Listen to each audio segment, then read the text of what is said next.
این بخش اگر وضعیت از عادی تبدیل شد به خاکستری، باید آموزش به پرسنلتون که با چه پوششایی بتونن حضور داشته باشن که بتونن عکس و فیلم بگیرن.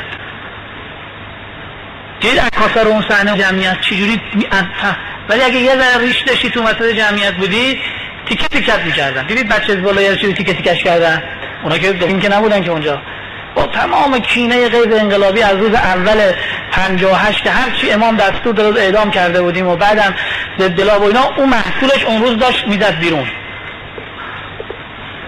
خب تو این تجمع این چیزا برای ما مهمه، یعنی آموزش افرادی که تو صحنه مستند بکنن. نری ما کارمون تو تهران بود، 5 تا خبرنگار روزنامه رو داشتیم، بهشون میگفتیم آقا این کارو بکن، شب یه آپارتمان تو بگیر. این فیلمی که میبینید از تو کوی دانشگاه آقای نوری از اون بالا داره میگیرتش، 100,000 تومان دادیم به یک دانشجو، فیلم ازش گرفتیم یه نسخه. برام بهش به موقع میگیم که حالا هدایت رو رهبری کن، تو سر جمعیت شعار رو کش کن، بکش برو به سمت بالا یا بیار پایین.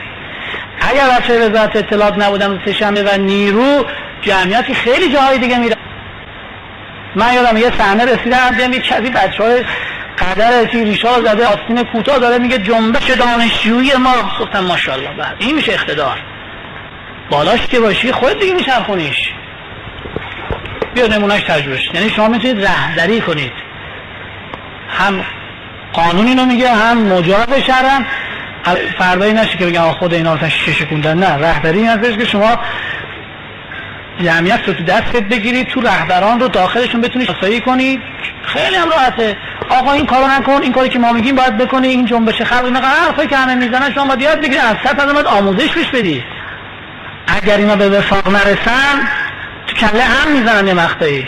تو نباید ما ضرر زیاد کنیم که مجبوریم 3 تا گردان ببریم، ولی اگه دقیق بدونیم چه خبره تو جمعیت، با یه گروه هم میشه حل و فصلش کرد.